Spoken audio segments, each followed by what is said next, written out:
So if you're thinking about starting locks and you're hesitant because of the so-called ugly stage, this video is for you. I'm gonna offer you some tips that are gonna help you get past the anxiety of going through that stage.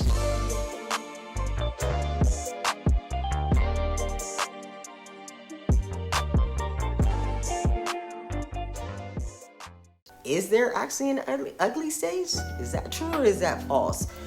I believe that there is, and it depends on the person's personal lock journey.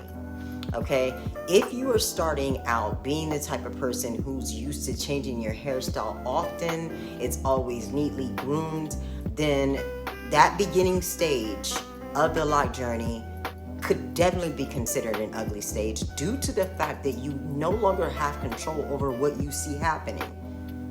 It's not like if you get a ponytail done or you get 2-strand twists and all you have to do is take them down and redo it. And now your self-esteem is back freshened. With a lock journey, how they form, what happens, the time frame is so unique, and it really shows you how much control you don't have over your own aesthetic, which can cause this to be perceived as, now I'm going through this stage that is not attractive to me. The ugly stage. I'm not gonna say that there is or there isn't. It's all about the person and how they perceive what that process is and how it makes them look and feel. So for some people, there is an ugly stage. For some people, there aren't. Another way that can help you get past the anxiety of this and keep you on your lock journey would be to know the stages of locking. It gives you somewhat of a framework of what is happening to your hair and the changes that they're going through, and it makes it a lot easier for you to accept it, right? Even if you don't like the way it looks, it'll still make it more acceptable, and you probably be much less likely to comb them out. Another thing that you can do to help yourself get past that stage is mirror work and affirmations. So there's an author by the name of Louise Hay that I really admire. Rest in peace, Louise Hay. She was able to, number one, cure herself of stage 4 cancer, all through healing emotional trauma. And one of her books is called Mirror Work, and it's very transformative in regards to like building confidence. It's definitely helped me. I have been able to put a lot of these practices into play, and it's about talking to yourself in the mirror, telling yourself what you would like to hear from other people. It helps you get validation and not seek it from the outside, because you're validating yourself. You're reassuring this of yourself, okay? The book is called Mirror Work. I'll put the link on where to purchase it on her website in the description, okay? Writing affirmations. Get you some sticky notes, okay? I love my locks. How my locks look or how they're supposed to look. My creator makes no mistakes. My locks are beautiful. Trust the process. Honor the commitment. Whatever you need to reassure yourself, slap those babies on the mirror. That will be very helpful for you, okay?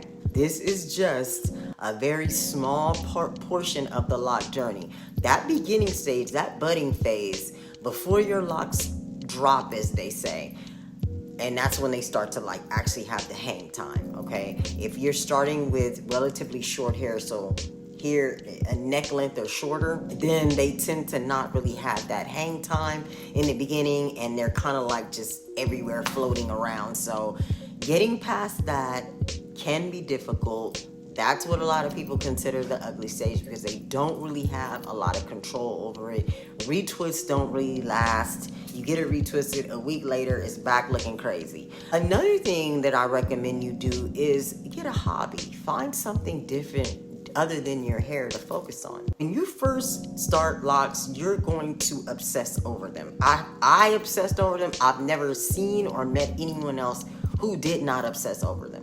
Seriously. You're constantly looking at them, you're comparing yourself to other people's, you're, over analyzing anything that happens, you're worried about it. Oh, my twists are unraveling, what am I supposed to do? And it's like all this anxiety sometimes that is surrounded with this new happening. One of the things that helped me was writing, journaling, just having something else, whether it be physical fitness, whether it be learning how to knit, crochet, playing an instrument, maybe traveling, anything, just having something else to focus on other than what's happening to your hair through a hobby or some sort would be very beneficial for you. Basically, whatever brings you joy, and it's usually something that's gonna ignite some sort of creativity, okay? So think about that. What makes you creative? What things can you create that actually bring joy to your life, okay? That'll definitely derail the focus from that stage. Okay, so learning how to do simple head wraps like what I'm wearing right now with a Dollar Tree scarf is A1. I have videos that will show you how to do different styles. I'm probably gonna do a short on this style, and it took me like 2 to 3 minutes to do it. So learning how to do head wraps would be very beneficial for the ugly stage period, okay? Because no matter how crazy they look up in here, camouflage the new growth and things like that, and just keep them looking neat and feminine. The next thing that you can do is, if there's someone who is sharing their journey on YouTube or Instagram or whatever, use them as inspiration. Definitely visit their pages. When they're really writing words that hit home for you, definitely tune into those people that ignite that and motivate you and inspire you to stick with the process, okay? Creating a journal. So having a lock journal is important. Take some photos. Use your Instagram as your lock journal. Or you can have a physical journal where you're writing down how you feel, what they look like, maybe taking pictures, putting them in the lock journal that you have, and keeping it more private. It doesn't always have to be on social media, but having that visual to see what the changes are that are going in your hair, or having that written down so you can refer back to where you once were and what you once felt about the journey, can be inspiring. You can inspire yourself just by keeping a journal, okay? Doing those comparison photos will definitely show you progress and help to keep you motivated. I want to say that confidence is key, okay? That is the main thing. I recommend that you do things to build your confidence. One of the things that built my confidence was I already knew how to head wrap.